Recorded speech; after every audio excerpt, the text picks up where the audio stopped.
Fernandez va donc jouer arrière latéral. Tussaud, qui est aussi à l'aise au milieu qu'en arrière, vient donc compléter cet excellent milieu français dont on dit le plus grand bien depuis déjà plusieurs années. Oui, c'est une formule que nous avons déjà connue au championnat d'Europe en France quand les Français avaient gagné contre les Belges par 5 buts à 0. Et je crois que dans ce dispositif d'équipe, on va certainement voir l'équipe française renforcée au milieu du terrain, d'autant que les Brésiliens, jusqu'à présent, n'ont joué qu'avec 2 attaquants. Donc je crois qu'Henri Michel a bien fait de renforcer. Je crois que vous me demandez l'antenne à Paris, bien entendu, je vous la donne volontiers. Hein. Oui, Paris. Je crois que nous avons sans doute peut-être des images déjà de l'avion venant de Damas avec à son bord les 2 techniciens français libérés. Tenez-moi au courant si je suis à l'antenne ou pas.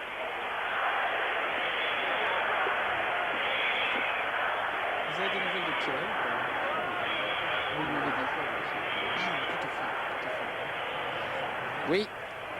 Michel Drucker. Oui, je vous en prie, Claude. Michel, eh bien, l'avion, le Mystère 20 vient. Famille, c'est-à-dire la famille de Georges Janssen, la famille de Philippe Rochaud avec leurs enfants. Et puis ensuite, juste derrière, après les embrassades et les retrouvailles, Monsieur Jacques Chirac, qui est accompagné de Philippe Léotard et de Jean-Bernard Remond, ministre de la Culture et ministre des Affaires étrangères, s'approcheront de l'avion. L'avion coupe ses moteurs, le Mystère 20 coupe ses moteurs. Après donc un peu plus de 6 heures de vol, la porte va s'ouvrir. C'est la fin du cauchemar pour 2 des 9 otages français. Je vous rappelle qu'il en reste 7 à Beyrouth. 7 à Beyrouth. Chose, vous voyez, parce qu'on a pris l'engagement de pas parler. Qui sont restés à Beyrouth. Merci.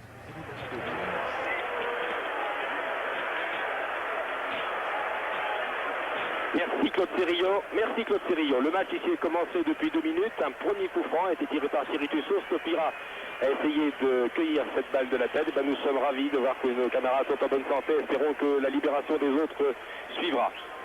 Le match, je vous l'ai dit, est commencé donc depuis 2 minutes 30 secondes maintenant. Il ne s'est pas passé grand-chose. La première attaque française s'est soldée par un coup franc qu'a tiré Thierry Tussaud. Je vous donne rapidement la position de l'équipe du Brésil. Carlos, Julio César, Josimar, Edinho, le capitaine Branco, Junior Alemão, Socrates, Elzo, Müller et Careca. L'équipe française, vous la connaissez bien sûr, c'est celle qui a joué les derniers matchs avec simplement Tussaud qui rentre au milieu du terrain et Fernandez qui joue arrière latéral en l'absence d'Ayache. Giresse, Platini, dans les 16 mètres, Platini. Le contre, il était favorable. Un tir sur le petit filet. Un tir d'Amoros. On a cru un instant que ce tir de Manuel entrait dans la cage de Roberto Carlos. C'était une fausse joie. Vous avez vu comment Platini s'est montré dangereux au milieu de ces deux géants que sont Julio César et Josimar. Surtout Julio César, le 14, qui est une véritable montagne, 1m87. Et puis Josimar, celui qui est le sélectionné des dernières minutes, le joueur de Botafogo. Iguiro, Pereira, Josimar, ces deux-là, croyez-moi, sont 2 bons gardes du corps pour le gardien Carlos. Si Carlos n'a pas encaissé un saut de but depuis le début du mondial, il le doit en partie à sa défense de fer avec Branco, Edinho, Josimar et Julio César. La touche a été jouée par Branco, Giresse maintenant, Giresse, Platini. Le milieu de terrain, Socrates est devant lui, longue ouverture de Platini. Il n'est pas hors-jeu, Yannick, il n'est pas hors-jeu. Julio César est sur lui, Yannick Stopira. Tesser derrière lui. Tussaud et puis Jean Tigana. Tigana qui essaie de redonner à Tussaud. Non, il n'y a pas faute. Et la défense du Brésil va pouvoir se dégager. Dites-moi, mon cher Roger, en quelques secondes, là on a vu 2 attaques françaises, notamment avec un Platini en pointe. On n'est pas l'habitude de le voir en pointe de sitôt. Hein. Oui, c'est vrai. Encore que tout au début du match, il avait attendu dans une position défensive, ainsi que l'équipe de France, puisque les Brésiliens avaient le ballon. C'était donc tout à fait normal.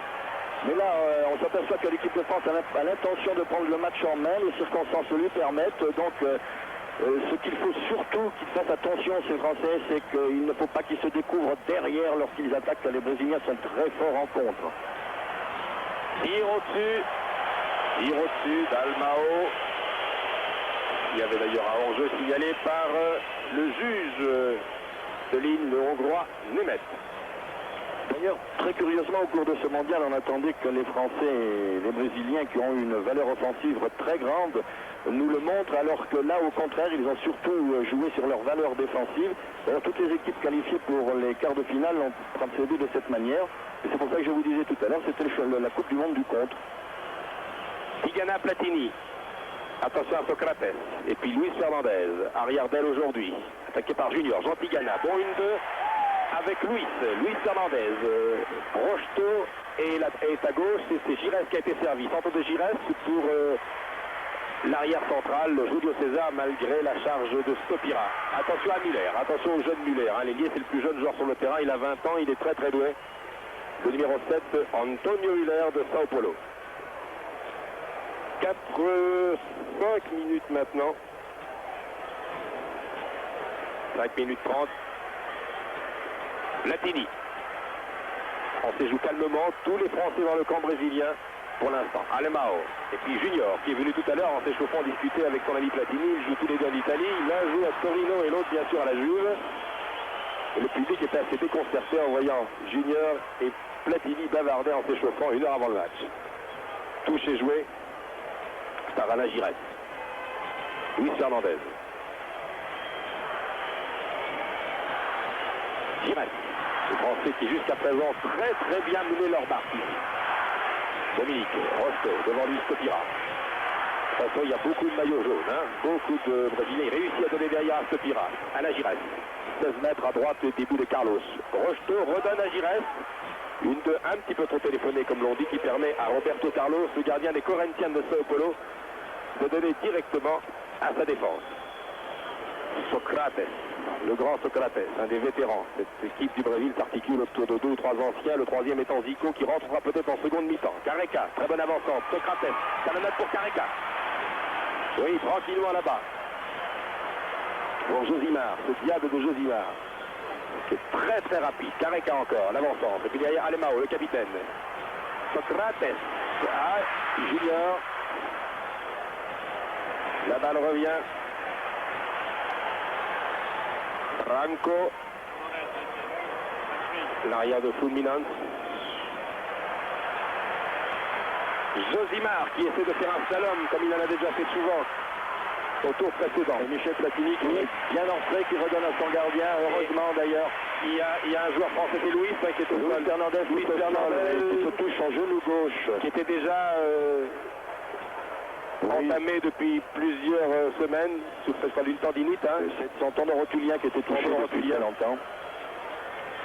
Luis Fernandez va quitter peut-être le terrain pendant quelques instants dont il reste, mais il grimace de douleur. Le docteur Briac qui est à ses côtés face à Luis qui va tout de même essayer de reprendre courageusement la partie, mais il a été nettement touché.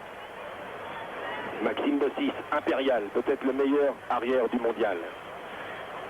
Michel Platini va mettre des buts, tente sa chance, le tir est contré. Josimar va éviter la sortie, il est poursuivi par Stopira qui arrive à toute vitesse et Josimar tranquillement pour Alemão. Et puis maintenant Julio César et Socrates. Socrates. Junior. Ça repart là-bas avec Josimar. On a beau dire que les Brésiliens ne possèdent pas les véritables individualités qu'ils avaient il y a quelques années, mais leur fond de jeu reste le même quand même. Il y a la patte brésilienne dans les dribbles, dans les passes, dans les contre-pieds, et le fond de jeu est toujours là. Franco. Alemão. Alemão. Tenez derrière lui, Josimar. Attention à la tête de Muller. Careca est au point de pénalty, surveillé par Bossis, que ne le lâche pas. Stopira, qui a fait une magnifique Coupe du Monde jusqu'à maintenant. L'attaquant de Toulouse. Fernandez, ça va mieux. Luis a repris le jeu. Il semble moins souffrir. La balle directement pour Roberto Carlos. Julio César, joueur de Guarani. Alemão. Lance pour Muller. Bonne intervention d'Amoros. Tussaud, Michel Platini. Les Français placent bien leur jeu, jouent calmement, avec sérénité. C'est le cas depuis le début du mondial. Michel Platini. Julio César a été le plus rapide. La balle revient pour Tigana. Stopira, Rocheteau, 1-2. Descendu, Gigi. Oui, absolument, par Elzo. Oui, je ne pense pas que ce soit volontairement fait. C'est dans la course. C'est dans la course que Junior a heurté Giresse. Mais il était normal de siffler coup franc. Elzo, le joueur de l'Atlético de Mineiro. Alors, le coup franc est bien placé. Le coup franc est bien placé. Autour de Elzo qui est venu s'excuser. Nous avons donc Tussaud, Thierry Tussaud qui a bonne frappe de balle. Ballon bien placé, désaxé par rapport au but sur le côté gauche du gardien brésilien et le pied gauche de Tussaud peut-être. Oui. Thierry Tussaud, Platini derrière. Nous jouons depuis 10 minutes. 5 joueurs, dont Socrates, forment le mur juste sur la ligne des 16 mètres. Thierry Tussaud, Giresse ou Platini, c'est Thierry, à moins que ce soit Giresse directement. Les deux hommes se connaissent bien, ils jouent à Bordeaux. Thierry Tussaud, la balle renvoyée par le mur. Jean Tigana. Touché, Jean. C'est encore Elzo qui était là. Hein. Évidemment, il a les tacles un petit peu rugueux, hein, notre ami Elzo. Amoros tente sa chance, et en 2 temps, avec un rebond... le gardien a de la chance que le ballon soit dirigé directement sur lui, c'était très difficile à capter. 11 minutes de jeu ici, au stade Jalisco de Guadalajara, alors que Elzo, petite erreur qui a failli coûter cher. Qui a failli coûter cher car ce Pira était là. Branco. Fillo Branco. Junior Elzo passe en revue tout le milieu de terrain brésilien avec Socrates. Cherche un partenaire, il va peut-être donner à Junior. Non, il s'infiltre directement avec Careca. Attention à Careca, très bonne avançante. Socrates, je ne sais pas ce qu'il a fait là. Il a tenté de dévier pour Muller là-bas de l'autre côté, changer le jeu du plat du pied, mais il n'a pas réussi. Il n'a pas réussi. Directement tombé dans l'escarcelle, si j'ose dire, de notre ami Joël Batz, qui joue toujours avec un bandage sur son genou, mais qui semble ne plus souffrir des petits problèmes qu'il avait eu il y a quelques jours. Jean Tigana. Match clair, équilibré. Alain Giresse. Attention, il a perdu la balle. 2 contre favorables à Junior. Attention à Careca, il faut 3. Careca, Muller, Junior. Careca, tire. Il n'inquiète pas Batz. Il était 3 là. Et là, il a peut-être fait une erreur, Careca. Il a mal utilisé cette balle. Hein. Oui, c'est-à-dire qu'il a profité que ses 2 camarades plongent sur le côté gauche pour frapper, désaxer la défense française, mais heureusement pour nous, il a écrasé son tir. Tussaud. Attention à Josimar là-bas, le petit dernier de cette équipe. Oui,